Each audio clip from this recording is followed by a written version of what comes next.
What's up, Milk the Man? Welcome to week 4 in the books. Let's take a look at the week 4 report. Best team of the week goes to Genty, scoring 157. Worst team of the week goes to apparently STDs, a measly 100. The best team in the league, 3-0. Now at 3-1, he lost to the most despicable team in the league, actually second most despicable. Mud Dogs takes the cake there. Most efficient manager, congratulations to Soulkeeper, scoring 150 of the possible 151 points that he could have gotten. He wasn't alone because Genty got out of his team 157 out of 160 possible points. Zombie ate my neighbors 153 out of 156 possible points. Biggest blowout in the Milk the Man award for the week, with the Human Torch scoring 138.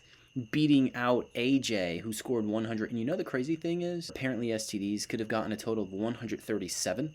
He still would have lost by 1 point. He got the milk thrusted upon him with force. All right, so let's get into the games here, shall we? So Big Bark versus Ania. Big Bark with 144 versus Aniup's 127. This game surprised me. I didn't expect to win this one, but I came away with a decisive victory. I left in my running back, who I didn't know was out like 5 minutes before the game. Patrick Mahomes carried the team with 35 points. Then you've got my rookie running back, Omarion Hampton, with 27 points. 27 points week 4, 25 points week 3. This guy is completely demolishing the running back game. Pretty solid play by Ania from a lot of other of his players that actually were surprising. I mean, Jamar Chase only scoring 7 points. Keenan Allen only scoring 8 points. I think I stole a victory here. Moving on, Vinsanity versus Puka My Neighbors. Puka My Neighbors takes this one 150 to Vinsanity's 147. This must have been a very frustrating game for Vinsanity to watch. A narrow victory for sure, but he takes his team to 2-2. Vinsanity falls to 2-2. If you're going to score 147 and still come away with the loss, you can't feel too good about that, especially because his bench did very good as well. Vinsanity's team looks good. Unfortunately, he got a bad break here for week 4. Moving on to No Pain, No Gain versus Mud Dogs. No Pain takes this one 142 to Mud Dogs 125. I gotta say, I was wrong about this. I thought Mud Dogs would not crack 100 points. At 125, still takes the loss. He falls to 1-3. And No Pain, you did pretty well there for yourself, and your bench doesn't look too bad either, I might say. You even have trading pieces. Maybe there's something to be done there to make your team a little bit better. But actually, Mud Dog's team doesn't look as bad as it once did, but unfortunately, you are still seated at number 12. Moving on, we've got Zombie Ate My Neighbors versus Tush Push to Browntown. Zombie takes this one 153 to Tush Push's 151. To add insult to injury, you lose by 2 points. So Zombies gets his first win, the victory, in the most nail-biting win yet. Josh Jacobs at 31. That was a monster game. Tush Push, if you had switched Justin Fields with Jalen Hurts, I mean, how could you even have known? Anybody would have left Jalen Hurts in there and not played a Jets quarterback, but you, sir, made the wrong decision, and you suffer the penalty for it by losing to a team that hadn't gotten their first win until they played you. Next, we've got the Human Torch versus apparently STDs. I think this is the most surprising outcome of the week. A Human Torch takes this 138 to apparently STD's 100 points. Takes his first loss of the season. The only thing that saves you from a complete embarrassment, STDs, is that you scored at least 100 points. Lamar Jackson, unfortunately, is questionable. I told you last week that your team is shaky. It's about doing the best you can now with the pieces that you have. You take the loss to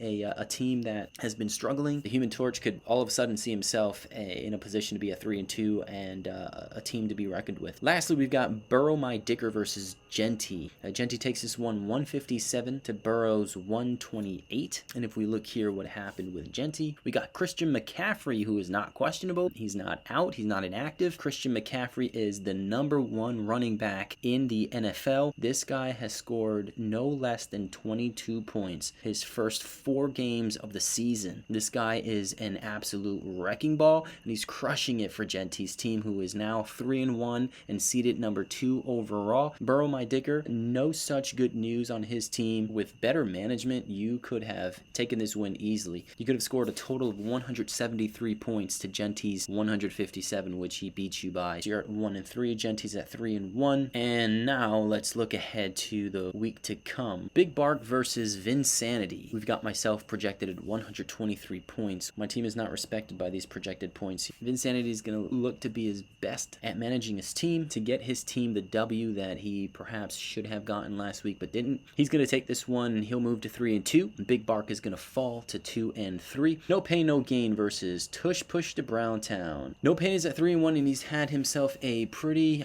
impressive run so far. I think No Pain is going to take this one and he'll go to 4-1 and push Tush Push to 2-3. Next we've got Zombie Ate My Neighbors versus Mud Dogs. Both teams are at 1-3. Not doing so hot right now, but Mud Dogs actually showed some fight last week, and I think he's going to do it again. I think Mud Dogs is going to take his team to 2-3, and he's going to be that much closer to making his team more respectable. Zombies is going to fall to 1-4. Next, we've got the Human Torch versus Burrow My Dicker. Human Torch is on the up and up here, and I think he's got enough momentum to take him over the top here to 3-2. Burrow My Dicker is going to fall to 1-4. Next up, we've got Anti-Up versus Puka My Neighbors. I think I stole a win from Anti-Up last week. I think that Anti-Up is going to come back stronger. I think he'll take the win here at 3-2. Puka My Neighbors is going to fall to 2-3. If you look at his bench, he's got a QB that's out. He's got a player on a bye week. He's got a suspended player, a player on the injured reserves, another player who's out. And of course, he's got a working defense, but I mean, how much can that really save you? His bench is completely banged up. Puka's in some real trouble for week 5. And lastly, we've got apparently STDs versus Genty. Apparently STDs is the best worst team in the league right now, a 3-1, but his team is looking jacked up. Genty, on the other hand, is at 3-1 as well, and this is the battle of the top 3 seeds. And unfortunately, apparently STDs is going to see himself at 3-2, and Genty's is going to rise to 4-1 and crown himself as one of the best, if not the best team in the league. So there you have it, fellas. I don't think anyone has completely fallen out of the race just yet, although Johnny, if he falls to 1-4, I think because he's done it before, he's just going to completely collapse. It'll just be a case of now you see me, now you don't. Other than that, bring your A game for week 5 and try not to fall too far behind. Thanks for watching.